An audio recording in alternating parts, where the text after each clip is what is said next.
Hello students, welcome back. Today we are going to discuss new chapter, that is linear regression. So students, this is your third chapter from paper 2 and our first lecture. ठीक है. So students, last year हमने co-relation chapter study किया था. ठीक है. तो इसमें हमने covariance find किया था और कोरिलेशन ऑफ कोएफिशिएंट भी फाइंड किया था. ठीक है. तो ये जो कोरिलेशन कोएफिशिएंट है तो ये क्या करता था, measures association between two variables. ठीक है. तो जो दो वेरिएबल्स थे हमारे, तो इसका एसोसिएशन हमने देखा था. तो एसोसिएशन मतलब ये पॉजिटिवली एसोसिएटेड है या निगेटिवली एसोसिएटेड है, ये हमने लास्ट ईयर स्टडी किया था. ठीक है. तो इसका एग्जांपल अगर हम देखेंगे तो डिमांड और सप्लाई ऑफ कमोडिटी. तो इसमें डिमांड और सप्लाई ये दो वेरिएबल्स हैं. ठीक है. तो इसका एसोसिएशन कैसे है ये हमने लास्ट ईयर स्टडी किया था. लेकिन ये कोरिलेशन कोएफिशिएंट का एक ड्रॉबैक है कि it cannot determine the value of variable when the value of other variable is given to you और known to you. ठीक है. तो इसका मतलब एक अगर वेरिएबल इसमें से दिया है तो इसकी वैल्यू आप इसमें फाइंड नहीं कर सकते थे. तो इसीलिए इस साल हम ये रिग्रेशन चैप्टर में देखेंगे. ठीक है. So the statistical method that helps you to formulate an algebraic relationship between two or more variables in the form of an equation to estimate the value of one variable given the value of another variable is called regression analysis. ठीक है. तो students यहाँ पे क्या है, एक variable की value आपको गिवन होती है या आपको पता होती है और इससे हम दूसरी वैल्यू फाइंड कर सकते हैं. तो this is called regression analysis और इसका एक इक्वेशन होता है, हम इक्वेशन फॉर्म करते हैं इसका. ठीक है. That gives you relation between two और मोर वेरिएबल्स. तो अब ये क्या कहते हैं, इसे रिग्रेशन एनालिसिस. तो ये जो डेफिनेशन है ये आपके प्रीवियस ईयर के टेक्स्ट बुक से है. ठीक है. तो ये अंडरस्टैंडिंग के लिए इजी है. Now meaning of regression. Now this is your definition from your this current text book. तो यहाँ पे देखिए स्टूडेंट्स, इसकी डेफिनेशन क्या है. The technique used for predicting the value of one variable for a given value of other variable is called regression. ठीक है. तो इसका मतलब एक वेरिएबल की वैल्यू आपको पता है तो दूसरी हम फाइंड कर सकते हैं और इस टेक्निक को रिग्रेशन कहते हैं. ठीक है. तो अब यहाँ पे देखिए, linear regression proposes that the relationship between the two or more variable is described by linear equation. जो अभी हमने प्रीवियस स्लाइड पे देखा था, लीनियर इक्वेशन के फॉर्म में ये हम इसको लिखेंगे. ठीक है. और ये जो लीनियर इक्वेशन यूज्ड होता है फॉर दिस पर्पस, इसे कहते हैं linear regression to model. Sorry. ठीक है. लीनियर रिग्रेशन मॉडल कहते हैं. तो अब यहाँ पे हमें कोई टर्म्स नए देखना है. तो ये है dependent variable which is also called as response. तो ये डिपेंडेंट वेरिएबल क्या होता है, हमने यहाँ पे अभी देखा था दो वेरिएबल है हमारे पास, मिनिमम टू तो है. ठीक है. तो इसमें से जो वेरिएबल है, the variable whose value is predicted using the algebraic equation is called response और डिपेंडेंट वेरिएबल. ठीक है. मतलब जिस वेरिएबल की वैल्यू हमें फाइंड करना है, ठीक है, उसे कहते हैं डिपेंडेंट वेरिएबल, क्योंकि ये डिपेंड है ना किसी और पे, और which is also called as response. हाँ. तो इसकी और एक डेफिनेशन है स्टूडेंट, ये the variable being predicted is called response और डिपेंडेंट वेरिएबल. ठीक है. अब नेक्स्ट है independent variable which is also called as predictors. तो इसकी डेफिनेशन देखिए, the variable whose value is used as basis for prediction. ठीक है. मतलब जो वैल्यू आपको गिवन है और विच इज़ जिसका यूज़ करके हम जो डिपेंडेंट वेरिएबल फाइंड करते हैं, तो दिस इज कॉल्ड प्रेडिक्टर और इंडिपेंडेंट वेरिएबल. और यहाँ पे इसको रिग्रेसर भी बोलते हैं. ठीक है. तो इसकी भी और एक डेफिनेशन देखिए, ये जो सेकेंड डेफिनेशन है, this is from your current text book. The variable used for predicting the response और dependent variable are called predictors और इंडिपेंडेंट वेरिएबल्स. ठीक है. तो ये डिपेंडेंट वेरिएबल और इंडिपेंडेंट वेरिएबल क्या है, आई होप ये क्लियर हो गया है. अब हम देखते हैं टाइप्स ऑफ लीनियर रिग्रेशन. ठीक है. तो there are two types of linear regression, जिसमें से फर्स्ट है सिंपल लीनियर रिग्रेशन. तो इसमें क्या है देखिए, when linear regression model represents relationship between the dependent variable हम y कंसिडर करेंगे. ठीक है. and only one independent variable, that is x. Then the corresponding regression model is called simple linear regression model. ठीक है, तो यहाँ पे ये linear regression model मतलब ये in the form of equation होगा हमारा. ठीक है, तो ये equation कैसे होगा, relationship between डिपेंडेंट वेरिएबल और इंडिपेंडेंट वेरिएबल. लेकिन इंडिपेंडेंट वेरिएबल इसमें एक ही होता है. ठीक है, if independent variable is only one, then this is called a simple linear regression. So इसका एग्जाम्पल हम देखते हैं. An automobile company wants to predict the best mileage per litre of petrol based on the speed x of a specified make. तो ये कैसे है, dependent variable है. किस पे डिपेंड है, स्पीड पे. ठीक है, तो हियर यहाँ पे हमने ये एग्जाम्पल भी देख लिया है. सो इस एग्जाम्पल में स्टूडेंट्स यहाँ पे देखिए स्पीड एक ही हमारा इंडिपेंडेंट वेरिएबल है. ठीक है, तो इसीलिए ये क्या है, सिंपल है. ठीक है, now see next type, multiple linear regression. तो multiple as its name indicates, multi means many. ठीक है, तो जैसे सिंपल लीनियर रिग्रेशन में एक ही इंडिपेंडेंट वेरिएबल था, तो यहाँ पे मल्टीपल में 2 और मोर देन 2 होगा, बस दैट्स डिफरेंट. ठीक है, तो see the definition, when the linear regression model represents the relationship between the dependent variable and see, अब यहाँ पे 2 और मोर इंडिपेंडेंट वेरिएबल्स है. ठीक है, then the corresponding regression model is called a multiple linear regression model. ठीक है, तो यहाँ पे क्या है, मल्टीपल में 2 और मोर इंडिपेंडेंट वेरिएबल होंगे. तो हम भी इसका भी एग्जांपल हम देखते हैं. तो see this is the example, annual savings of family. अब यहाँ पे क्या है, ये डिपेंडेंट वेरिएबल है. ठीक है, किसी पर्टिकुलर फैमिली की जो सेविंग्स है, ठीक है, ये हमारा डिपेंडेंट वेरिएबल हो गया. Are associated with several independent variable. तो अब यहाँ पे देखिए ये जो सेविंग ऑफ फैमिली है, ये मेनी 2 और मोर देन 2 इंडिपेंडेंट वेरिएबल पे डिपेंड है. कौन से हो सकते हैं ये इंडिपेंडेंट वेरिएबल, तो एनुअल इनकम. ठीक है, तो उस फैमिली का एनुअल इनकम कितना है, तो ही वो कितना सेव कर सकते हैं वो डिसाइड कर सकते हैं. फैमिली साइज मतलब उसमें कितने मेंबर्स हैं, उस पर उनका सेविंग डिपेंड रहेगा. Health conditions of the family members. ठीक है, and number of children in school और कॉलेजेस. ठीक है, तो अब यहाँ पे इसके घर में छोटे बच्चे भी कितने हैं और वो स्कूल जाते हैं या कॉलेज जाते हैं, ये सब. अब इसमें देखिए ये इनकम है, फैमिली साइज है, हेल्थ कंडीशन है, नंबर ऑफ चिल्ड्रंस हैं इन स्कूल या कॉलेज. तो ये यहाँ पे ज़्यादा इंडिपेंडेंट वेरिएबल है. ठीक है, तो this is multiple linear regression. तो आई होप स्टूडेंट्स ये 2 टाइप्स आपके क्लियर हो गए हैं. तो अब यहाँ पे हम देखते हैं equation of line of regression of y on x. ठीक है, तो अब ये हमारा इम्पॉर्टेंट है इक्वेशन, आपको ये मेमोराइज करना है. एक्चुअली ये इक्वेशन भी बहुत इजी है. तो see linear regression of y on x assumes that, तो इसमें क्या होता है, वेरिएबल x इज इंडिपेंडेंट. ठीक है, ये जो सेकेंड में लिखा है वो इंडिपेंडेंट है and the y is dependent variable. ठीक है, and the linear regression model is, इसका इक्वेशन हम कैसे लिख सकते हैं, देखिए student, y minus y bar is equal to b y x x minus x bar. अगर इसे आप थोड़ा ऑब्जर्व करोगे तो ये स्ट्रेट लाइन में हमने लास्ट ईयर देखा था. ठीक है, स्लोप पॉइंट फॉर्म इस टाइप का है ये इक्वेशन. ओके, तो यहाँ पे देखिए y y bar is equal to b y x x minus x bar. ठीक है, और ये भी हम ऐसे भी लिख सकते हैं, y is equal to a plus b y x into x. Okay, ये देखिए ये x और y तो हमारे डिपेंडेंट और ये डिपेंडेंट वेरिएबल है और ये इंडिपेंडेंट वेरिएबल है. ठीक है, सेम यहाँ पे, और ये y बार मीन है और ये x बार भी मीन है और ये बी वाई एक्स कोएफिशिएंट है. ठीक है, तो ये हम नेक्स्ट पेज पे देखते हैं.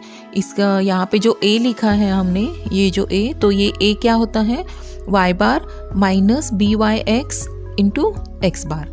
ओके स्टूडेंट्स, तो ये फॉर्मूले आपको मेमोराइज करना है, तो ये हमें ज़्यादा यूज़ करना है. इक्वेशन नंबर 1 से मैंने इसको लिखा है और ये भी आपको यूज़ करना है. तो ये फॉर्मूले आप नोट कर सकते हो. तो यहाँ पे देखिए अब ये वेयर बी वाई एक्स, ये क्या होता है, regression coefficient of y on x. ठीक है, अब यहाँ पे देखिए बी वाई एक्स लिखा है हमने. ठीक है, तो इसलिए ये regression coefficient of y on x होगा, राइट. और इसका इक्वेशन क्या आता है, covariance of x y upon variance of x. Okay. और सेम यहाँ पे हम कोवेरियंस और वेरियंस सब्स्टिट्यूट करेंगे तो we get this formula 1/n summation x i y i minus x bar into y bar upon 1/n summation x i square minus x bar square. तो अब यहाँ पे देखिए स्टूडेंट्स, ये फॉर्मूला आपको मेमोराइज करना है।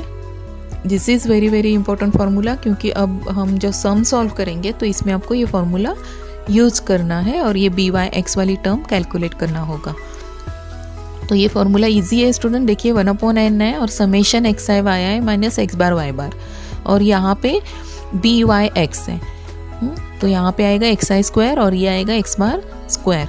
तो स्टूडेंट्स आई होप आप लोगों ने पेन और नोटबुक अपने साथ रखा है, क्योंकि आपको ये जो पॉइंट्स हैं ये सब नोट करना है। साथ में ये फॉर्मूलेज भी आपको आपके नोटबुक में लिखना है, ठीक है। नाउ सेकेंड है line of regression of x on y. तो अभी हमने देखा था वाई ऑन एक्स, अब ये एक्स ऑन वाई है। तो इसमें क्या है, देखिए वेरिएबल वाई इज इंडिपेंडेंट। अब यहाँ पे देखिए जो सेकेंड में हमने लिखा है वो इंडिपेंडेंट है और एक्स डिपेंडेंट वेरिएबल है, ठीक है। तो ये एक्स इज डिपेंडेंट वेरिएबल और इसका लीनियर रिग्रेशन मॉडल इज, मतलब इक्वेशन कैसे लिखते हैं हम, x minus x bar is equal to b x y y minus y bar. तो स्टूडेंट्स अगर आप लोगों ने अभी नोट किया है प्रीवियस इक्वेशन, तो उसके साथ आप ये कंपेयर करो। तो यहाँ पे देखिए x से स्टार्ट होता है लेफ्ट साइड में, क्योंकि ये क्या है, इसमें x लेफ्ट में है, ठीक है। ऐसे आप याद रख सकते हो। x क्या है, डिपेंडेंट वेरिएबल है। जो डिपेंडेंट वेरिएबल होता है वो हम लेफ्ट में लिखेंगे, ठीक है। तो यहाँ पे आएगा x minus x bar is equal to b x y into ये y माइनस वाई बार। अभी इस इक्वेशन में राइट साइड में हमने लिखा है। तो now only this term is remaining, ठीक है। तो यहाँ पे हमने देखिए पी एक्स वाई लिखा है, और अगर आप प्रीवियस इक्वेशन देखोगे तो इसमें हमने लिखा है बी वाई एक्स लिखा है, ठीक है। तो इसमें भी स्टूडेंट्स मिस्टेक कर सकते हैं कि इसमें बी एक्स वाई लिखना है या बी वाई एक्स लिखना है। अगर ये टर्म आपने रॉन्ग लिखा है तो इसकी वैल्यू आप रॉन्ग सब्स्टिट्यूट करोगे and you will get wrong answer, ठीक है। तो इसलिए आपको ये करेक्ट सब्स्टिट्यूट करना है। तो अब ये कैसे याद रखना है, देखिए स्टूडेंट्स, अब यहाँ पे इन दिस इक्वेशन आप देखोगे तो यहाँ पे x है, ठीक है, और x क्या है, लेफ्ट साइड में है, राइट। और यहाँ पे देखिए y हमने सेकेंड में लिखा है और y हमारा राइट साइड में है। तो आप ऐसे याद रख सकते हो, ये सब x सब एक साइड में आए हैं और ये देखिए ये y सब एक साइड में आया है, ठीक है। तो आप अगर प्रीवियस इक्वेशन अगर आप देखोगे तो इसमें भी देखेंगे तो इसमें क्या है, सब y लेफ्ट में आया है और सब x राइट में आया है, ठीक है। तो बस आपको ये इक्वेशन करेक्ट लिखना है। x ऑन y होगा तो x आपका पहले स्टार्ट करना है आपको, और y ऑन x होगा तो y से आपको इक्वेशन स्टार्ट करना है। तो होप स्टूडेंट्स आपको ये फॉर्मूला अब अच्छे से याद रहेगा, बिल्कुल मिस्टेक नहीं होगा। तो अभी बस आपको करेक्ट कैलकुलेशन करना है, ओके। तो ये सेम फॉर्मूला हम ऐसे भी लिख सकते हैं, x is equal to a dash plus b x y into y, और where a dash is x bar minus b x y into y bar, okay students. तो अगेन इसमें जो बी एक्स वाई टर्म है ये हम देखते हैं। तो ये बी एक्स वाई टर्म होता है, इसे कहते हैं regression coefficient of x on y, ठीक है। अब यहाँ पे देखिए पहले x आया है इसलिए x ऑन y लिखेंगे। प्रीवियस में क्या था, y ऑन x था, ठीक है, क्योंकि यहाँ पे y और यहाँ पे x था, ओके। तो इसका फॉर्मूला इसमें भी स्लाइटली चेंजेस होंगे, तो ये दोनों कंपैरेटिवली देखोगे तो मिस्टेक बिल्कुल नहीं होगा, ठीक है।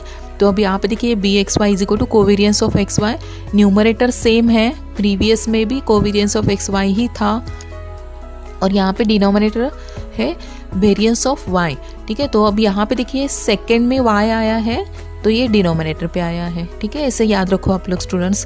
प्रीवियस फॉर्मूला अगर आप देखोगे तो यहाँ पे y x है तो यहाँ पे x सेकेंड में आया है तो यहाँ पे v वेरियंस ऑफ x है, ठीक है। तो इसका सेम फॉर्मूला हम लिखेंगे। ये न्यूमरेटर वाली टर्म सेम है स्टूडेंट्स, अगर आप प्रीवियस फॉर्मूले के साथ कंपेयर करो, क्योंकि ये सेम है ना कोवेरियंस ऑफ एक्स वाई, तो ये भी सेम है, ठीक है। बस चेंज कहाँ पे हो रहा है, डिनोमिनेटर पे। और चेंज कैसे हो रहा है, तो यहाँ पे जो सेकेंड में अभी इन दिस फॉर्मूला ये y है, इसलिए यहाँ पे 1/n दोनों में है, ठीक है। समेशन वाई आई स्क्वायर आएगा और यहाँ पे वाई बार स्क्वायर आएगा। और प्रीवियस में क्या था, यहाँ पे वाई एक्स है, मतलब एक्स सेकेंड में आ रहा है, इसलिए डिनोमिनेटर पे यहाँ पे एक्स आई स्क्वायर आएगा और यहाँ पे एक्स बार स्क्वायर आएगा, ठीक है। तो स्टूडेंट्स आई होप आप लोगों को ये फॉर्मूले समझ में आ गए हैं, ठीक है। क्योंकि ये बहुत इंपॉर्टेंट फॉर्मूलाज हैं. So students, let us start our first exercise of this chapter, that is exercise number 3.1. सो आज मैं यहाँ पे पहले क्वेश्चन नंबर 2 यहाँ पे हम सॉल्व कर रहे हैं. ठीक है, तो ये आपका सेकेंड सम है. तो क्वेश्चन क्या है देख लेना स्टूडेंट. पहले calculate the regression equations of x on y and y on x from the following data. ठीक है, तो यहाँ पे आपको x और y दिया है, तो इसके लिए आप लोगों को दोनों रिग्रेशन इक्वेशंस फाइंड करना है. तो कौन से है दोनों, x on y and y on x. Okay, तो स्टूडेंट्स पहले हमें क्या करना है, इक्वेशंस फाइंड करना है. तो हम क्या करेंगे, first we will write the equations. ठीक है, तो पहले x ऑन y का इक्वेशन हम लिखते हैं. तो equation of line of regression of x on y is, अब आप लोग लिखो स्टूडेंट इसका equation. Hope your notebook and pen is with you. ठीक है, तो लिखो इक्वेशन और चेक करो.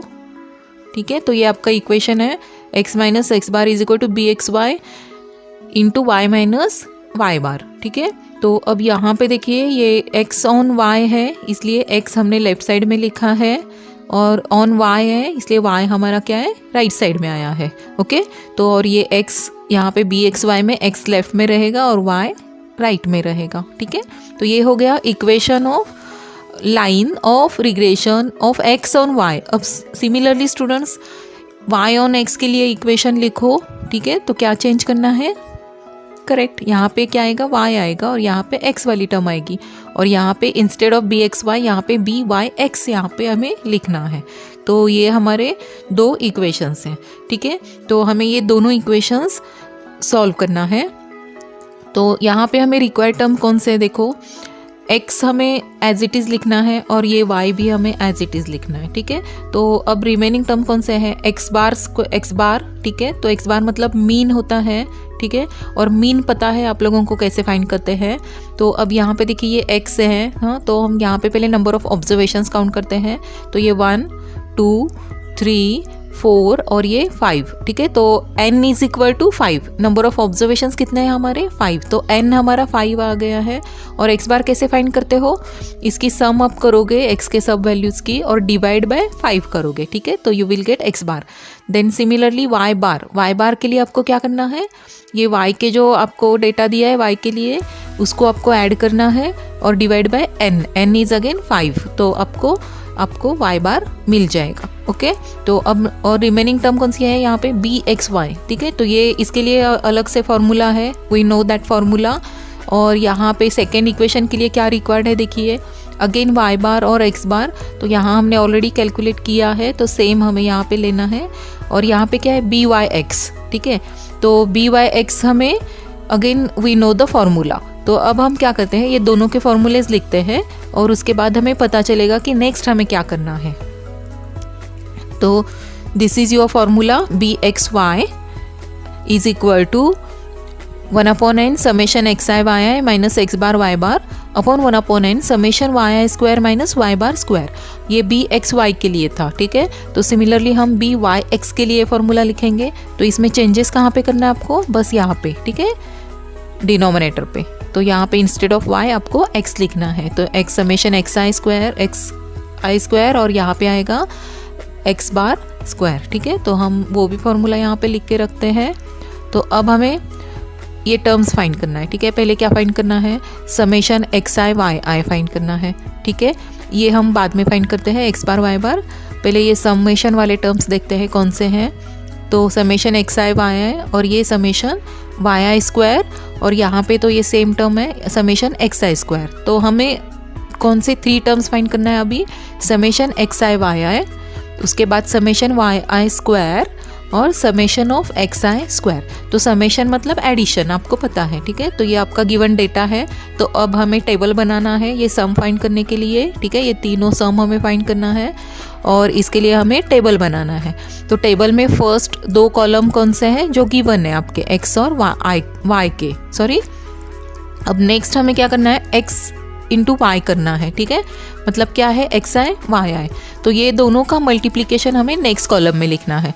और फिर क्या आएगा, 10 इंटू 5 50, फिर 12 इंटू 6 13 इंटू 7 17 इंटू 9, ऐसे आपको नेक्स्ट कॉलम कंप्लीट करना है, ठीक है। तो this is your next column. तो ये एक्स आई वाई आई हो गया स्टूडेंट्स, ठीक है। सम हम एंड में करेंगे, पहले हमें जो रिक्वायर्ड कॉलम्स है वो हम कंप्लीट कर लेते हैं। उसके बाद कौन सा चाहिए हमें, वाई आई स्क्वायर, मतलब इसका स्क्वायर आपको चाहिए, ठीक है। वाई आई का स्क्वायर हमें चाहिए, और यहाँ पे कौन सा चाहिए, एक्स आई स्क्वायर चाहिए, ठीक है। तो मतलब नेक्स्ट दो कॉलम्स कौन से हो गए, एक एक्स आई इसका स्क्वायर करना है और एक वाई का स्क्वायर, ठीक है। तो नेक्स्ट कॉलम आएगा एक्स आई स्क्वायर, और इसमें हम क्या करेंगे, 10 स्क्वायर 12 स्क्वायर ये डायरेक्टली हम लिख देंगे, ठीक है।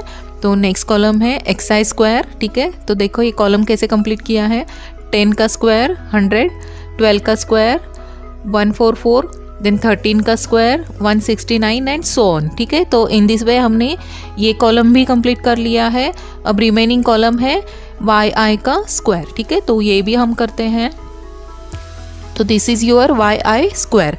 तो इसमें क्या करना है आपको, 5 का स्क्वायर 6 का स्क्वायर, ठीक है। तो यहाँ पे करस्पॉन्डिंग नंबर्स के स्क्वायर आपको बस लिखना है। तो इन दिस वे हमने ये टेबल कंप्लीट किया है स्टूडेंट्स, ठीक है। तो आपको भी इसको कंप्लीट करना है। तो आई होप आप लोगों ने भी ये कंप्लीट किया है टेबल। अब हमें क्या करना है, समेशन करना है, ठीक है। तो सम किसका करना है, ये कॉलम का समेशन एक्स आई वाई आई, मतलब समेशन मतलब इस सब को आपको ऐड करना है, और इससे आपको क्या मिलेगा, समेशन एक्स आई वाई आई। और फिर नेक्स्ट क्या करना है आपको, अगेन ये नंबर्स को सम करना है, ऐड करना है सब नंबर्स को, तो आपको मिलेगा समेशन एक्स आई स्क्वायर, और देन ऐड दीज नंबर्स, ठीक है, you will get summation y i square. अब यहाँ पे देखिए स्टूडेंट्स, हमें एक्स बार और वाई बार भी फाइंड करना है, राइट। तो फॉर दैट हमें ये एक्स की भी सम करना है, और वाई की भी हमें यहाँ पे सम रिक्वायर्ड है, ठीक है। तो अब हम क्या करेंगे, नेक्स्ट में ये सब कॉलम्स की सम हम करेंगे, और यहाँ एंड में एक रो ऐड करेंगे, ठीक है। तो आप लोग भी सम करो स्टूडेंट्स और चेक करो। तो सी आपका सम चेक करो, ये 70 आ रहा है, फिर 40 600 1026 और 360, ठीक है। तो ये सब सम हमने फाइंड किया है। अब हमें क्या करना है, एक्स बार और वाई बार हम पहले फाइंड करते हैं, ठीक है। क्यों, ये कैसे फाइंड करोगे, ये समेशन एक्स आई अपॉन एन, एन कितना है 5, ठीक है। ये नंबर ऑफ ऑब्जर्वेशन 5 है, राइट। तो 70 अपॉन 5 करोगे तो आपको एक्स बार मिलेगा, और यहाँ पे क्या है 40 अपॉन 5 करोगे तो आपको वाई बार मिलेगा, ठीक है। तो ये दो टर्म्स हमें मिल जाएंगे। उसके बाद हम ये फॉर्मूला लिखेंगे बी एक्स वाई का, और इसमें ये जो सम आपने फाइंड किया है समेशन एक्स आई वाई आई कितना है 600 है। उसके बाद ये क्या है 1 अपॉन एन 1 अपॉन 5 इंटू ये समेशन वाई आई स्क्वायर कितना है 360, ठीक है। तो ये वैल्यूज़ हम इसमें सब्स्टिट्यूट करेंगे और सिंप्लीफाई करेंगे, ठीक है। तो पहले हम एक्स बार वाई बार फाइंड करते हैं।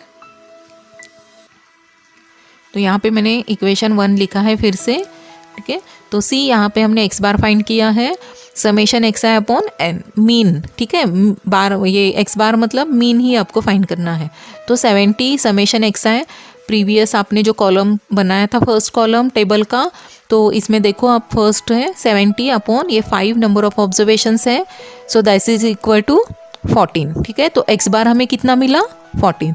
तो सिमिलरली स्टूडेंट वाई बार फाइंड करो। वाई बार कैसे फाइंड करोगे, समेशन वाई आई अपॉन एन, ठीक है। तो फाइंड करो, तो ये आ गया आपका समेशन वाई बार, तो इसके लिए समेशन वाई आई अपॉन एन, ठीक है। तो ये 40 था हमारा समेशन वाई आई, और एन 5 है, तो वाई बार मिला हमें 8, ठीक है। तो चलो अब हम ये टर्म फाइंड करते हैं। अब ये इक्वेशन में हमें सब सब्स्टिट्यूट करना है। तो हमने एक्स बार फाइंड किया है, वाई बार फाइंड किया है, now b x y is remaining, ठीक है। तो अब हम पहले बी एक्स वाई सब फाइंड करते हैं, और उसके बाद ये तीनों वैल्यूज़ इसमें सब्स्टिट्यूट करेंगे, ठीक है। तो चलो अब बी एक्स वाई का फॉर्मूला लिखो। तो this is our b x y, ठीक है। तो ये फॉर्मूला हमने लिखा। अब इसमें वैल्यू सब्स्टिट्यूट करना है स्टूडेंट्स जो टेबल से हमें मिला है, और यहाँ पे एक्स बार वाई बार जो जस्ट अभी हमने फाइंड किया, और यहाँ पे वाई बार उसका स्क्वायर, ठीक है। तो चलो देखो वैल्यू सब्स्टिट्यूट किया है मैंने, 1 अपॉन एन, एन है 5 इंटू ये समेशन एक्स आई वाई आई था 600, ये minus x bar into y bar. तो एक्स बार हमारा 14 था, वाई बार था 8, तो ठीक है। ये मल्टीप्लिकेशन यहाँ पे लिखा है, उसके बाद है डिनोमिनेटर पे अगेन 1/n, तो 1/5 इंटू समेशन y स्क्वायर। तो आप कॉलम का सम देखो, लास्ट में था तो 360 था वो, तो ये 360 यहाँ पे लिखा माइनस y बार उसका स्क्वायर है, तो इसलिए हमने 8 का स्क्वायर लिखा है, राइट। तो बस आपको अभी इसको सॉल्व करना है। तो यहाँ पे देखो स्टूडेंट, आपको क्या करना है, ये 1/n जो है वो इस नंबर को मल्टीप्लाई है, ठीक है। इसलिए हम क्या करेंगे, पहले 5 से इसको 600 को डिवाइड करेंगे, ठीक है। तो ये हमारा फर्स्ट टर्म हो गया, माइनस ये मल्टीप्लिकेशन, ठीक है। तो कुछ स्टूडेंट क्या करते हैं, इसको मल्टीप्लाई करते हैं और फिर ये 600 माइनस ये मल्टीप्लाई करते हो और फिर 5 से डिवाइड करते हो, तो in this case you will get wrong answer, ठीक है। क्योंकि ये जो 1/5 है ये इसको मल्टीप्लाई है, नॉट दिस टर्म, ठीक है, ये सेपरेट ही है। इसलिए ऑलवेज आपको क्या करना है, ये मल्टीप्लिकेशन करना है और यहाँ पे जो n आपका है उसको इसको डिवाइड करना है और फिर जो नंबर आएंगे उसको दोनों को माइनस करना है। सेम हियर स्टूडेंट, आपको पहले 5 से इसको डिवाइड करना है, तो यहाँ पे आपको 1 नंबर मिलेगा और माइनस ये स्क्वायर आपको करना है, ठीक है। तो be careful while calculating this bxy, okay. तो 5 से डिवाइड करो तो ये आएगा 120, ठीक है। 600/5 करोगे तो 120 आएगा, माइनस 14 8s are 112, ठीक है। सिमिलरली यहाँ पे अब डिनोमिनेटर पे देखो 360/5 करना है आपको, तो 72 मिला और 8 का स्क्वायर 64। अब ये दोनों को माइनस करो और ये दोनों माइनस करो और कैंसिलेशन होता है तो करो, नहीं तो डेसिमल पॉइंट में 2 डिजिट तक तो हमें आंसर फाइंड करना है इसमें।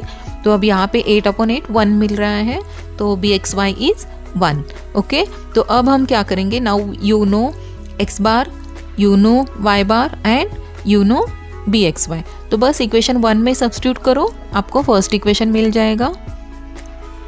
तो this is our equation number 1 और इसमें हमने ये सब्स्टिट्यूट किया, see x write down as it is, ठीक है। फिर x बार हमने सब्स्टिट्यूट किया है 14, bxy हमने 1 फाइंड किया है, again y write down as it is और y बार हमारा 8 था, ठीक है। तो स्टूडेंट्स बस अभी आपको इसको सिंप्लीफाई करना है और x इक्वल टू के फॉर्म में इसको आपको सॉल्व करना है। तो हम इसको मल्टीप्लाई करेंगे तो क्या आएगा, ये y माइनस 8 आएगा और ये माइनस 14 इस साइड में क्या हो गया, प्लस 14, ठीक है। तो -8 + 14 + 6, तो ये आपको इक्वेशन मिला। तो this is nothing but the equation of line of regression of x on y, ठीक है। तो यह हमारा फर्स्ट इक्वेशन हमने फाइंड किया है। तो इसमें हमें 2 इक्वेशंस फाइंड करने थे स्टूडेंट्स, जिसमें से हमने ये फर्स्ट इक्वेशन फाइंड किया है। बस अभी सेम स्टेप्स आपको फॉलो करना है और equation of line of regression of y on x आपको फाइंड करना है, ठीक है। तो इसके लिए हमें अगेन सेम 3 टर्म्स रिक्वायर्ड है, कौन से, x बार y बार तो हमने ऑलरेडी फाइंड किया है, बट यहाँ पे bxy इसमें क्या होगा, byx। तो byx हमें अभी पता नहीं है, तो पहले हमें byx फाइंड करना है, ठीक है। तो राइट डाउन फॉर्मूला फर्स्ट। अब आपको पता है फॉर्मूला, न्यूमरेटर तो सेम है, सिर्फ डिनोमिनेटर पे आपको चेंज करना है, ठीक है। तो चेक करो, ठीक है, ये फॉर्मूला हमने लिखा, ठीक है। तो अब यहाँ पे देखिए हमें सेकेंड इक्वेशन फाइंड करना है y ऑन x के लिए, ठीक है। तो इसलिए ये फॉर्मूला है इसका और इसलिए byx हमें पता नहीं है, तो ये फॉर्मूला लिखा। अगेन अब स्टूडेंट्स आई थिंक आप लोग ये कर सकते हो, तो बस टेबल से वैल्यूज़ देखो और यहाँ पे सब्स्टिट्यूट करो पहले, ठीक है। न्यूमरेटर तो सेम है, सिर्फ डिनोमिनेटर पार्ट चेंज हो रहा है, ठीक है। तो वैल्यू सब्स्टिट्यूट करो और चेक करो आपने जो वैल्यू सब्स्टिट्यूट किया है, ठीक है। देखो यहाँ पे हमने वैल्यू सब्स्टिट्यूट किया है। अब नेक्स्ट क्या करोगे, करेक्ट 600/5 करना है आपको और यहाँ पे क्या करना है 1026/5, ठीक है। और ये मल्टीप्लिकेशन और इसका स्क्वायर, तो ये करते हैं हम, देखो तो हमें मिला 120, ये तो सेम है न्यूमरेटर, और यहाँ पे देखिए हमें मिल रहा है 205.2 - 196, ठीक है। तो अब ये सब्सट्रैक्शन करो न्यूमरेटर डिनोमिनेटर दोनों में, ठीक है। तो हमें मिला 8/9.2, ठीक है। तो अब 8/9.2 को आपको सिंप्लीफाई करना है स्टूडेंट। तो सी आप लोग यहाँ पे लॉग से भी कर सकते हो, तो इसको लॉग से अगर आपको करना है तो कैसे करोगे, anti log of 8 - log of 9.2, ठीक है। उसके बाद आप लॉग देखोगे और एंटी लॉग देखोगे, तो तो आप ये ऐसे लॉग बाय यूजिंग लॉग भी कर सकते हो इसको, लेकिन इसका कैलकुलेशन थोड़ा इजी है तो ये हो जाएगा। मैंने यहाँ पे डेसिमल पॉइंट हटाया है तो ये 80/92 हो गया, ठीक है। तो उसको 4 से डिवाइड करेंगे तो हमें 20/23 मिला। अब आपको 23 का टेबल लर्न होगा तो आप लोग इसको डिवाइड करो 20 को, और डेसिमल पॉइंट के बाद 2 to 3 डिजिट हमें फाइंड करना है, ठीक है। तो अगर आपको ये लॉग से करना है तो students how to do the calculation by using log table, ये सेपरेट वीडियोस मैंने अपलोड किए हैं, तो you can watch that videos, ठीक है, for better understanding. Link is shared in description box, okay. तो अब मैंने यहाँ पे 20/23 किया है, तो ये मुझे 0.8695 मिला, ठीक है। तो डेसिमल पॉइंट के बाद 2 डिजिट ही चाहिए, तो इसलिए अब ये 9 बड़ा नंबर है 5 से, इसलिए मैंने इसको 87 किया, ठीक है। तो BXY हमें मिलेगा 0.87। तो ये हमने BXY फाइंड किया है। अब स्टूडेंट्स सी यहाँ पे कैलकुलेशन इजी था, तो विदाउट लॉग टेबल हमने ये कैलकुलेशन कंप्लीट किया है, but in some cases you might be required the log table, ठीक है। तो ये इजी था इसलिए हो गया, लेकिन यहाँ पे अगर सपोज बड़ा नंबर आ जाता और तो ये डिवाइड करना बहुत मुश्किल होता है, और आपको ऐसे इस टाइप में आंसर तो फाइंड करना ही है, और इसलिए लॉग से कैलकुलेशन कैसे करना है इसकी भी प्रैक्टिस करो, ठीक है। Not only for this chapter but बाकी भी चैप्टर्स के लिए आप लोगों को ये यूज़फुल है, ठीक है। तो ये BXY हमने फाइंड किया। अब हम इक्वेशन 2 में x बार y बार और BXY सब्स्टिट्यूट करेंगे, ठीक है। तो this is your equation number 2। अब इसमें हम सब्स्टिट्यूट करते हैं, ठीक है। सब्स्टिट्यूट किया है। अब देखो स्टूडेंट्स यहाँ पे y बार 8 है और BYX जस्ट हमने फाइंड किया है 0.87, x माइनस x बार है 14, ठीक है। तो बस आपको अभी क्या करना है 0.87 इंटू x, तो 0.87x हो गया, माइनस 14 इंटू 0.87 करो, ठीक है। Left side write down as it is, ठीक है। लेफ्ट साइड हमने y-8 ही रखा है और यहाँ 8.87 से मल्टीप्लाई किया है, तो हमें 0.87x माइनस 12.18 मिला, ओके। तो अब हमें क्या करना है, एक -8 है तो इस साइड आप +8 करो, ठीक है। +8 करोगे तो क्या होगा -12.18 + 8 आपको करना है, ठीक है। तो आपको मिलेगा 4.18, ठीक है, और ये 0.87। तो this is your equation of line of regression of y on x, y is equal to 0.87x minus 4.18, ठीक है। तो आई होप स्टूडेंट्स ये कैसे दोनों इक्वेशंस हमने फाइंड किया है ये आपको समझ में आ गया है, और आपने मेरे साथ अगर ये सम सॉल्व किया है तो इट्स वेरी गुड, आपको ये बहुत अच्छे से समझ में आ गया है, क्योंकि जब आप खुद सॉल्व करते हो तो ये बहुत अच्छा होता है, ठीक है। तो अब इस टाइप के सम आपके एक्सरसाइज में कौन से हैं ये हम देखते हैं, ठीक है। अब ये आपको सॉल्व करना है स्टूडेंट। सी सम नंबर 8, ठीक है। 8 में for the following bivariate data obtain the equations of 2 regression lines, ठीक है। अब यहाँ पे देखिए 2 रिग्रेशन लाइंस है, इसका मतलब आपको equation of x on y और y ऑन x, ये दोनों भी इक्वेशंस यहाँ पे आपको फाइंड करना है, मतलब सेम स्टेप्स आपको फॉलो करना है जो हमने सम नंबर 2 के लिए फॉलो किया है, ठीक है। तो ये आपको सॉल्व करना है और आंसर चेक कर लेना, आप लोग टेक्स्ट बुक में दिया है। अब ये सम नंबर 9, ये भी एग्जैक्टली सेम है student. From the following data obtain the equation of 2 regression lines, ठीक है। 2 रिग्रेशन लाइंस जब वर्ड आता है तो आप लोगों को x ऑन y और y ऑन x, ये दोनों भी इक्वेशंस आपको फाइंड करने होते हैं, ठीक है। तो नेक्स्ट है सम नंबर 6, ठीक है। नाउ सी यहाँ पे क्वेश्चन क्या है देखो student, compute the appropriate regression equation for the following data. अब सी स्टूडेंट्स प्रीवियस 2 क्वेश्चन में आपको फाइंड 2 इक्वेशंस ऐसे लिखा था, लेकिन इसमें क्या लिखा है देखो, अप्रोप्रिएट रिग्रेशन इक्वेशन, मतलब एक ही आपको इसमें फाइंड करना है, और कौन सा फाइंड करना है, whether x on y find करना है या y ऑन x फाइंड करना है, ठीक है। तो देखो यहाँ पे डिपेंडेंट वेरिएबल कौन है, y है, ठीक है। तो जो डिपेंडेंट वेरिएबल होता है तो इसके लिए हम इक्वेशन फाइंड करते हैं, तो y ऑन x आपको इसमें फाइंड करना है, ठीक है।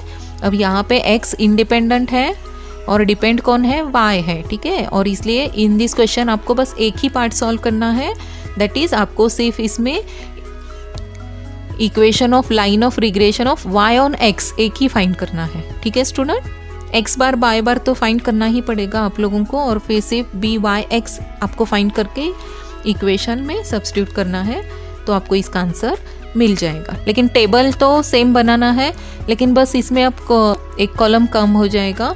आप फॉर्मूला देखो एक्स स्क्वायर का कॉलम कम होता है या वाई स्क्वायर का कॉलम कम होता है, आप डिसाइड करो। हाँ, इसमें क्वेश्चन नंबर 6 में आपको सब कॉलम्स की ज़रूरत नहीं पड़ेगी, ठीक है। सो राइट डाउन फॉर्मूला, आप you will come to know कि कौन सा कॉलम आपको लिखना है, ठीक है। Now this is sum number 12। The following sample gives the number of hours of a study x, ठीक है। सो यहाँ पे number of hours of study x से डिनोट किया है, ठीक है, per day for an examination and marks, ठीक है, marks are denoted by y, ठीक है। तो यहाँ पे देखिए ये स्टडी आवर्स है और ये y क्या है, मार्क्स है, ठीक है। ऑब्टेन बाय 12 स्टूडेंट्स, ठीक है। तो अब यहाँ पे n आपका 12 है, ठीक है स्टूडेंट्स, n आपको 12 दिया है। अगर आप ये इसको काउंट करोगे ना, ये 12 तो टोटल डेटा 12 होगा, ठीक है। तो यहाँ पे n 12 दिया है और ये study hours and marks of the students are given to you, ठीक है। अब क्वेश्चन क्या है देखो, obtain the line of regression of mark, ठीक है। Line of regression of marks मतलब कौन सा है, मार्क्स क्या है, y है, राइट। मार्क्स किससे डिनोट किया है, y से, ठीक है। तो regression of y on hours of study, ठीक है। आवर्स ऑफ स्टडी किससे डिनोट किया है, x, ठीक है। तो मतलब आपको इसमें क्या फाइंड करना है, line of regression of y on x, ठीक है। मतलब इसमें भी आपको सिर्फ एक ही पार्ट सॉल्व करना है, इसमें भी आपको equation of y on x he find करना है। तो आई होप स्टूडेंट्स आपको ये लेक्चर समझ में आ गया है, और मैंने जो आप लोगों को 4 सम्स इसमें होमवर्क के लिए दिया है, तो ये आपको कंप्लीट करना है। तो नेक्स्ट वीडियो में हम देखते हैं कि when one value of one variable is given to you and how to find the value of another variable, ठीक है। तो before that students please complete this 4 sum. तो इससे आपको क्या है ना, क्योंकि ये पार्ट तो आपको नेक्स्ट सम के लिए करना ही है, और आपको एक कॉन्फिडेंस भी आ जाएगा, ठीक है। तो टेक केयर स्टूडेंट, बाय।